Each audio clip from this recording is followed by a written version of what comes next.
नमस्कार, हर खबर हरियाणा में आपका स्वागत है। मैं हूं आपके साथ भावना त्रिपाठी। रुक करेंगे प्रदेश की तमाम बड़ी खबरों की ओर। लोकसभा चुनाव नजदीक हैं, ऐसे में वार पलटवार का दौर जारी है। पूर्व सीएम मनोहर लाल ने कांग्रेस पर निशाना साधते हुए कहा कि कांग्रेस के नेता जनता को भ्रमित करने के लिए बयानबाजी कर रहे हैं। कांग्रेस 1.5 महीने से प्रत्याशियों की सूची तैयार करने में लगी है, लेकिन आज तक अपने उम्मीदवार घोषित नहीं कर पाई है।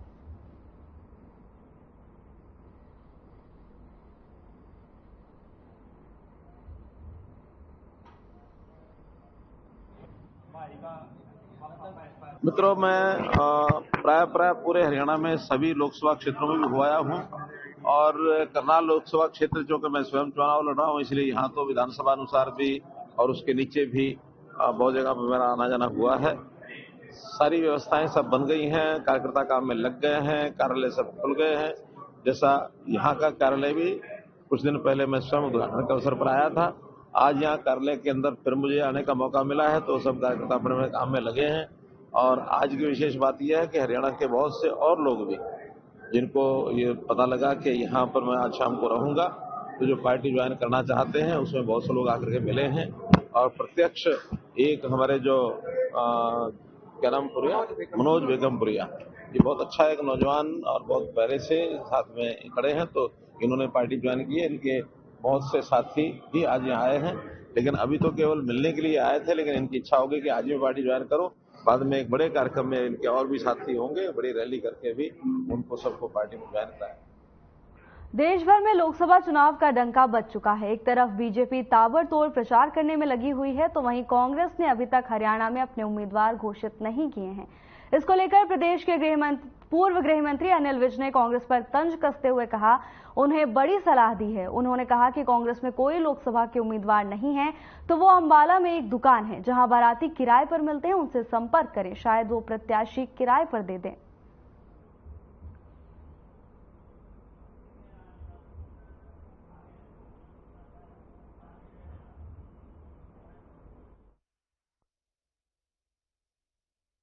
देखिए, चुनाव अभियान हमारा पूरी तरह से शुरू हो चुका है।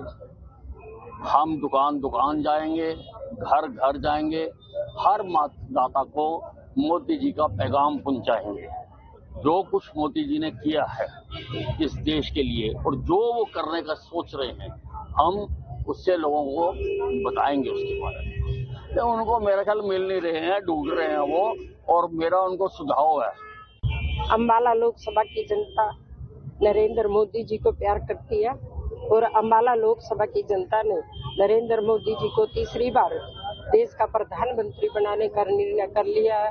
जो नरेंद्र मोदी जी का नारा है कि अब की बार 400 पार, उसमें एक कमल अंबाले का होगा, तो जनता ने ये मन बना लिया है।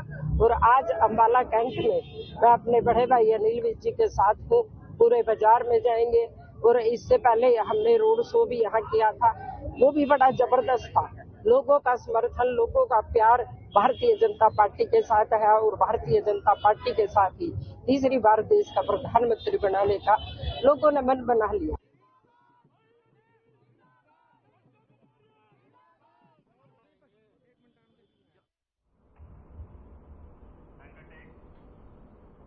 यमुनानगर में पूर्व केंद्रीय मंत्री और कांग्रेस नेता कुमारी शैलजा का बयान सामने आया है, जिसमें उन्होंने बीजेपी और मोदी पर जमकर निशाना साधा। इस दौरान उन्होंने कहा कि हरियाणा में मुख्यमंत्री बदलने से कोई लाभ नहीं होगा। इसके साथ ही कांग्रेस नेता निलय सैनी के बेटे के निधन पर शोक व्यक्त करने के बाद मीडिया से बातचीत करते हुए कुमारी शैलजा ने कहा कि प्रधानमंत्री हर रोज नई नई बातें करते हैं, वो समाज को बांटने की बात करते हैं। ये देश शांति और भाईचारे वाला देश है।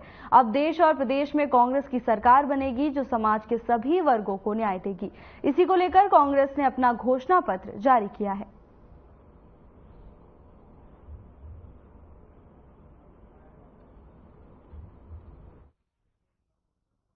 ऐसा है, मैंने पहले ही कहा, इनके पास केवल और केवल लोगों को बांटने का फॉर्मूला है जो चलेगा नहीं। कृपया करके ये बता दें कि इन्होंने देश को 10 साल में क्या दिया है सिवाय नफरत फैलाने के।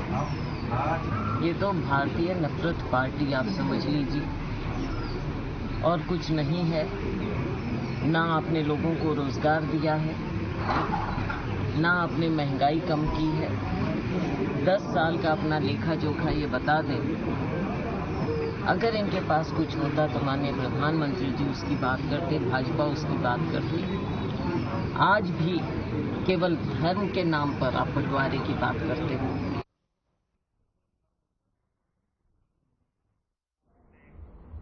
जेजेपी और बीजेपी का हरियाणा में गठबंधन टूटने के बाद आरोपों का दौर शुरू हो गया है। जहां बीजेपी जेजेपी के नेताओं पर आरोप लगा रही है, तो वहीं जेजेपी के नेता भी अब खुलकर उन आरोपों पर पलटवार करते हुए नजर आ रहे हैं।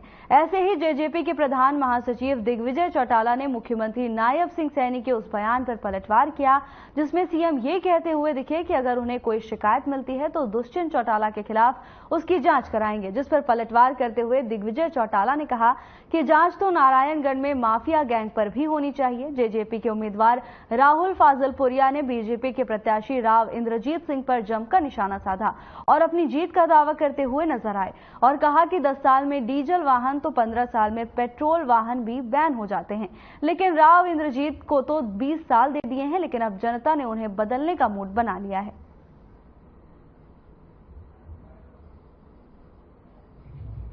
आज बादशाहपुर के अंदर हम यहाँ कम्युनिटी सेंटर में और गांव के मंदिर में माथा टेकने आए हैं। सैकड़ों लोगों का जन समर्थन भाई राहुल फाजलपुरिया के पक्ष में आपको देखने को मिल रहा है और मुझे तो अचंभा होता है कि गुड़गांव जिसको साइलेंट सीट मानते थे, आज सबसे ज्यादा अगर चुनावी हलचल है और चुनावी जो कहते हैं कि वो गर्मी अगर कहीं देखने को मिल रही है तो यहाँ इस सीट पर है। और उसका कारण यही है कि राजशाही को अगर कोई सीधी टक्कर दे रहा है और चुनौती दे रहा है, जिनके ये माने कि जिनसे लोग संपर्क करने को डरते थे, जिनके घर जाने को डरते थे, जिनके पीए तक को फोन करने को डरते थे, कुछ ही दिनों में वो जनता के दरबार में नतमस्तक होकर के अपनी नाक को रगड़ेंगे। इस बात पर राहुल फाजलपुरिया ने उन्हें मजबूर कर दिया है। मैं बधाई दूंगा ऐसे नौजवान साथी को और दुष्यंत चौटाला जी को जिन्होंने इनमें विश्वास व्यक्त किया और बहुत जल्द दुष्यंत जी और डॉक्टर अजय सिंह जी इनके कैंपेन में शामिल होंगे और इनके नॉमिनेशन की प्रक्रिया में शामिल होंगे और प्रत्येक कार्यकर्ता जेजेपी का बहुत उत्साहित है। हमारे तमाम पार्टी के सीनियर नेता साथ लग करके राहुल फाजलपुरिया की जीत को निश्चित से सुनिश्चित करेंगे। भाई चर्चा जो चल रही हो तो आप लोगों से सुनते हैं हम, तो जो चर्चा है कहीं चिंगारी है वहीं आग होती है। फरीदाबाद में स्थित बादशाह खान सिविल अस्पताल में एक डॉक्टर के खिलाफ शिकायत की जांच में पहुंचे एक पीड़ित परिवार पर एक फर्जी झोला छाप डॉक्टर ने अस्पताल परिसर में ही मारपीट कर दी। मारपीट करने के बाद डॉक्टर और बदमाश मौके से फरार हो गए। हमले के बाद प्रीति परिवार ने डायल 112 कर पुलिस को बुलाया है। घटना के बाद पलवल की सरकारी अस्पताल में लेकर गए, सफदरगंज अस्पताल के लिए रेफर कर दिया। सफदरगंज अस्पताल में पहुंचे थे जहां पर उसके बेटे को इलाज के लिए भर्ती कराया गया।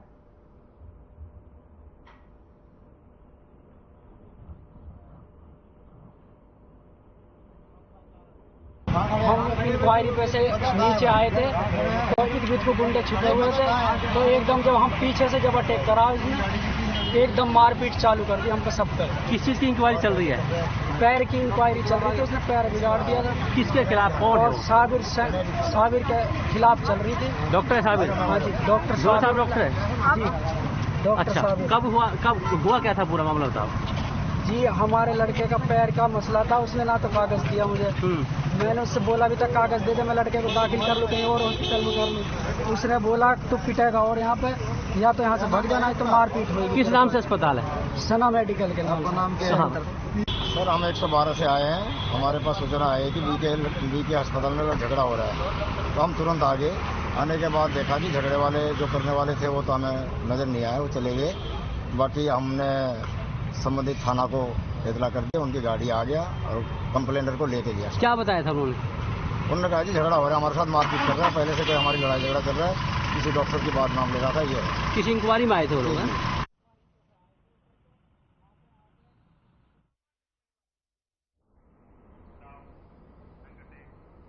झज्जर बादली मार्ग पर गांव उखल चनाकोट के पास कार और बाइक की टक्कर हो गई।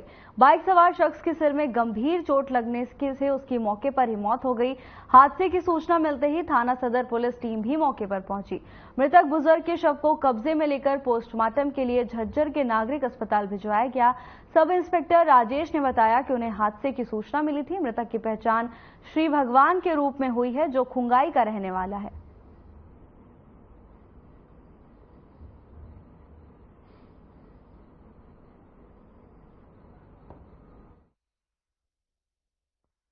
ये कल 22/4/24 को रात को हमारे को सूचना मिली थी करीब 10 बजे बादली गुड़गांव रोड पर कोट बस अड्डा के पास एक एक्सीडेंट हुआ है कार और मोटरसाइकिल का।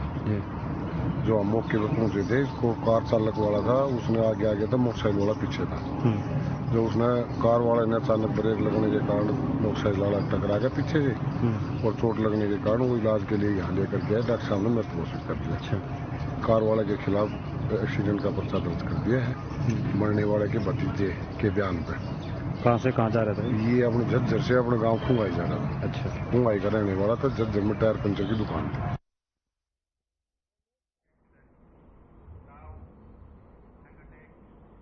झज्जर में एक नील गाय बाइक के सामने आ गई, जिससे बाइक अनियंत्रित हो गई।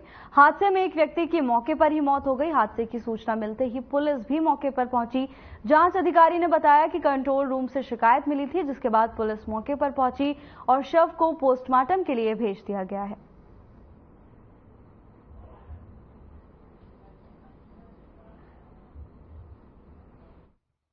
मामला ये है भाई, एक्सीडेंट हो गया कल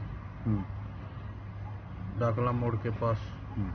विकास सन ऑफ जसवंत गांव डाकला का वे अचानक नील गाय आ गई। मोटरसाइकिल पर आ रहा था, ये झज्जर से अपने गांव डाकला जा रहा था। अचानक नील गाय आने के कारण उसके बचाने के चक्कर में सफेदे में इसकी मोटरसाइकिल लगी, जिससे इसके सिर में चोट लगी।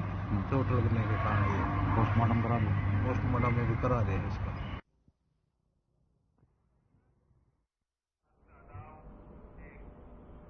झज्जर रोहतक मार्ग के पास गांव चमनपुरा मदाना के बीच सड़क हादसे में एक महिला की मौत की सूचना सामने आई है। हादसे की सूचना मिलते ही पुलिस भी मौके पर पहुंच गई। मृतक महिला के शव को कब्जे में लेकर पोस्टमार्टम के लिए झज्जर के नागरिक अस्पताल भिजवा दिया गया।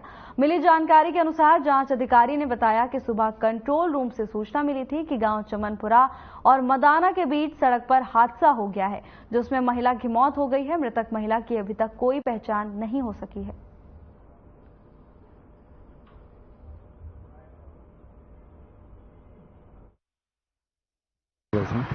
आज सुबह करीब 4:30 बजे इतला मिली थी कि एक एक्सीडेंट में ना एक लेडीज की डेड बॉडी मदाना और चमनपुरा के बीच में सड़क पर पड़ी है।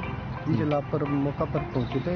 मौका पर पहुंचकर डेड बॉडी की शनाख्त के प्रयास किए गए, लेकिन अभी तक शनाख्त नहीं हुई है। इस पर एक्सीडेंट की कार्रवाई की जाकर डेड हाउस में पोस्टमार्टम कराया जा रहा है बोर्ड द्वारा और शनाख्त हेतु डेड हाउस में रखाई जाएगी डेड बॉडी। उसकी शनाख्त के काफी प्रयास जारी है। व्हीकल कौन सा था? व्हीकल अननोन व्हीकल है। अज्ञात वाहन के खिलाफ पर्चा दर्ज किया गया है। जो भी आगामी कार्रवाई जैसे तफ्तीश में जो भी साक्ष्य आएंगे उस अनुसार। आपकी तरफ से क्या कार्रवाई की जा रही है पहचान की? तो पहचान के लिए आसपास के गांव हैं, भट्ठे हैं, रेलवे स्टेशन है, इन पर प्रयास किए जा रहे हैं।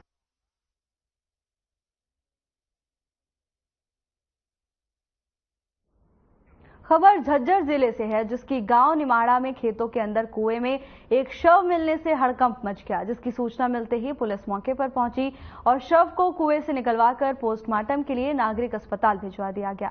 इस मामले में जांच अधिकारी युद्धवीर ने बताया कि गांव निमाड़ा में शुभराम भट्टा उनकी लेबर के एक व्यक्ति की मौत हुई है, जो कई दिनों से लापता था। खबर झज्जर से है, जहां कुएं में एक व्यक्ति का शव मिला है। शव मिलने के बाद इलाके में सनसनी फैल गई है। आपको बता दें कि मृतक कई दिनों से लापता था, जिसका शव अब कुएं से बरामद किया गया है। मामले की सूचना पुलिस को दे दी गई है। पुलिस ने शव को पोस्टमार्टम के लिए भेज दिया है और आगामी कार्रवाई में पुलिस जुट गई है। खबर झज्जर से है, जहां कुएं में शव मिलने से इलाके में सनसनी फैल गई।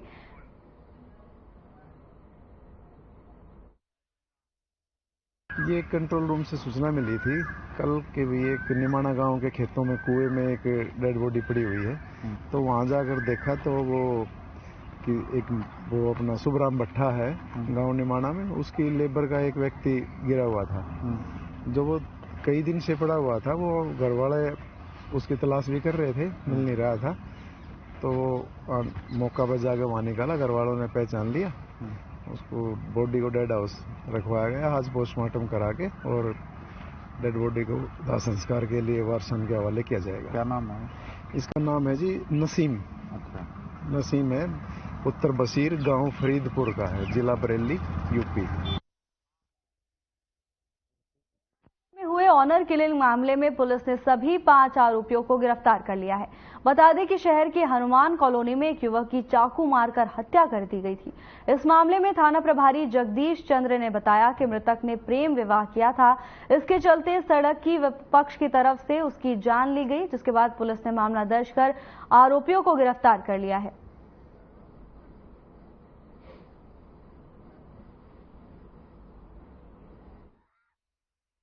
आरोपी गिरफ्तार है, जिसमें जो 2 सगे भाई है और दोनों ने ही अपनी बहन के लव मैरिज का बदला लेने के लिए ये हत्या की है और यही मेन मोटिव रहा है उनका। और इन्होंने अपने दोस्तों के साथ मिलकर कुल 5 आरोपियों के साथ मिलकर ये हत्या की है। बाकी 2 आदमियों को और चोटें पहुंचाई हैं जो जेर इलाज हैं। हमने इनको कल गिरफ्तार कर लिया था और आज अदालत में पेश किया, जिनके 2 दिन पुलिस रिमांड दिया गया है।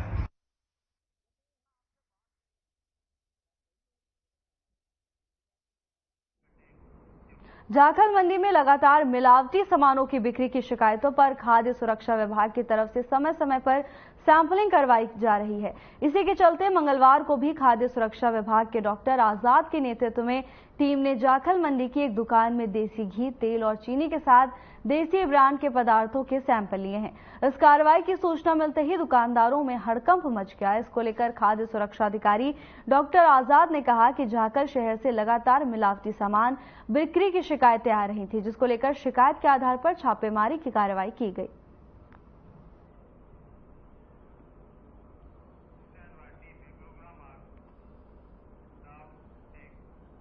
गुरुग्राम के बंदवाड़ी में लैंडफिल साइट पर आग लग गई।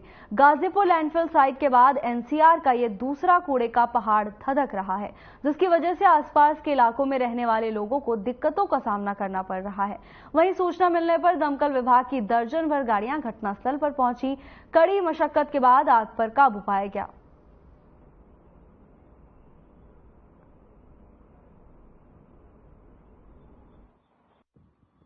सूचना मिली थी कि खत्ते में आग ज्यादा है। वैसे तो हमने एक गाड़ी यहाँ पे स्टैंड बाई खड़ी की हुई है, उस गाड़ी ने काम किया। उसके बाद उन्होंने बताया भाई आग ज्यादा हो गई है, आप गाड़ियां और भेजें। तो हमने 4 गाड़ियां गुड़गांव से और भेज दी थी। उन्होंने सुबह 3 बजे तक काम किया, आग को कंप्लीट कर दिया था। उसके बाद अचानक से आप देख रहे हो पीछे एकदम से आग भड़क गई थी। और उसके बाद फिर हमारे पास 5 बजे मैसेज आया सुबह कि भाई आग ज्यादा हो गई है, आप गाड़ियां और भेजो। फिर हमने गुड़गांव से 8 गाड़ियां गुड़गांव से और 4 गाड़ियां फरीदाबाद से। 32 गांव के पास से गुजर रही धनौरा एस्केप नदी में फैक्ट्रियों का गंदा, जहरीला और केमिकल युक्त पानी बह रहा है। इसी को लेकर इंद्री के गांव लगबैली कला के लोगों ने रोष जताया। ग्रामीणों का कहना था कि क्षेत्रीय लोगों और किसान यूनियन द्वारा धनौरा एस्केप में हो रहे जल प्रदूषण को रोकने के लिए आवाज जब भी उठाई गई तो नेताओं द्वारा जनता को केवल आश्वासन ही मिला, लेकिन इस सरकार में भी पिछले 9.5 साल से आज तक धनौरा एस्केप में फैक्ट्रियों द्वारा गंदा पानी छोड़े जाना बंद नहीं हुआ है।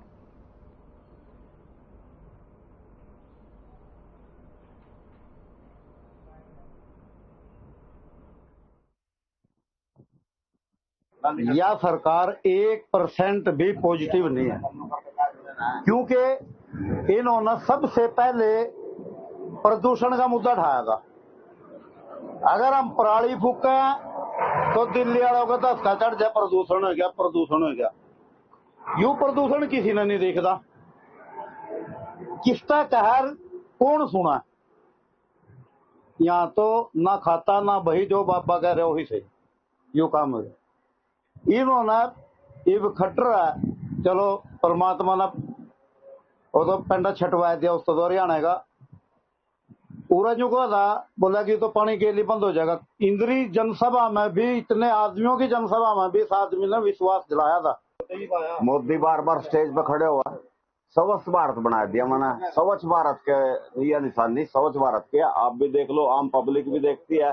पीछे भी पिछले पूरे 5 साल उसका करण देव का घर और डबकोली का घर हम 8 में दिन हमने जुतियां तड़वा दी, उसने कोई नहीं सुनी, ना मुख्यमंत्री तक भी बात करवाई। बोला 3 महीने के अंदर हम इस पानी को बंद कर देंगे।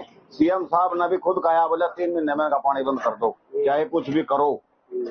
आज तक 3 महीने नहीं 9.5 साल हो गया, आज तक इन्हें कुछ नहीं करे इस पानी के बारे में। कोई औचित्य नहीं है, कोई सिस्टम नहीं है, कोई कानून, कोई काम 1 पैसे का भी नहीं है। तो चलो थारे आने का धन्यवाद करूँगा, ठीक है। तो कभी कभी वाइज उठाए 2 साल में, मतलब तो मैं 10 साल में कम से कम 20 बार वाइज उठाई होगी। इस वाइज उठाने का फायदा तो नहीं कुछ भी है, या तो कुछ न कुछ होगा मौके पर, नहीं कुछ और होता। गवर्नमेंट कम से कम साइकिल बना के नेड़े ही करता थोड़ा ताकि धार तेज हो जाए, बदबू तो नहीं मारने की। ये 1 किले में फैल रहे पड़ी। क्या नुकसान हो रहा है? नुकसान तो बस टीबी की बीमारी, खाज की वजह से, खाज की बीमारी सारे सबके शरीरों पर। इनने भी देख लो, मेरी भी कि गांव का किसी के भी ये कपड़ा टवाएगा देख लो, बाजू पे ये सारा इसी की देन है। इस तरफ कोई ध्यान नहीं, सरकार का ध्यान तो हमने तो केस तक तो लड़ लिया जी। एक बार वहाँ धरना भी दिया था किसानों ने, और गांव के कई पंचायत थे, एसडीएम ने बकाया का फिर भेज दी थी, उसके बाद कुछ भी नहीं। जो कि तो हमने तो कहना बंद कर दिया जी किसी दिन, ना कोई सुनता, ना कोई सुनने वाला, सुनाने वाले कहाँ लग सुनाओगे के कहेंगे, किसते कहा, ना कोई मालक है यहाँ, ना कोई समाधान होता फिर क्या, ना कोई, बस कुछ भी नहीं। जो कुछ भगवान कर रहा ये बीमारियां कुछ दिन में खत्म हो जाए।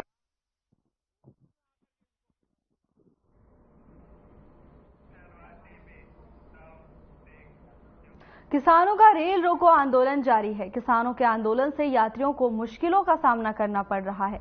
इन गाड़ियों के प्रभावित होने के कारण जहां रेलवे स्टेशन पर लोग घंटों ट्रेन का इंतजार कर रहे हैं, वहीं अंबाला स्टेशन पर कूलियों के रोजगार पर भी असर पड़ रहा है। ट्रेन न आने के कारण कूलियों को परेशानी हो रही है।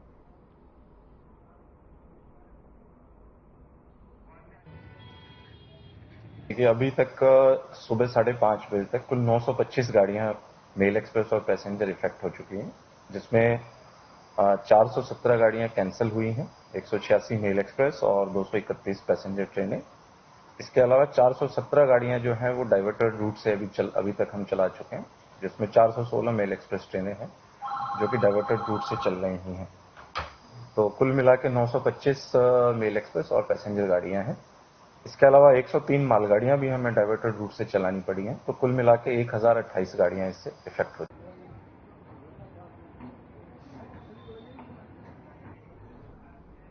किसानों का रेल रोको आंदोलन जारी है, जिस कारण 925 ट्रेनें, जिसमें 186 मेल एक्सप्रेस और 231 पैसेंजर गाड़ियां हैं, बाकी ट्रेनों के रूट बदले गए हैं।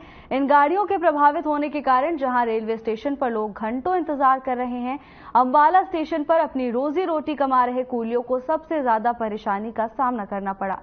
वहीं रेलवे अधिकारी ने बताया कि ट्रेन प्रभावित होने का आंकड़ा लगातार बढ़ता ही जा रहा है।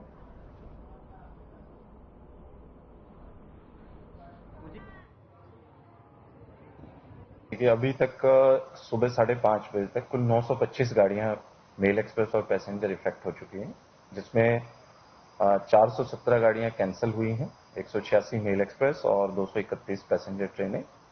इसके अलावा 417 गाड़ियां जो हैं वो डाइवर्टेड रूट से अभी तक हम चला चुके हैं, जिसमें 416 मेल एक्सप्रेस ट्रेनें हैं जो कि डाइवर्टेड रूट से चल रही हैं। तो कुल मिला के 925 मेल एक्सप्रेस और पैसेंजर गाड़ियां हैं। इसका फिलहाल के लिए बस इतना ही। जल्द हाजिर होंगे नई अपडेट्स के साथ। नमस्कार।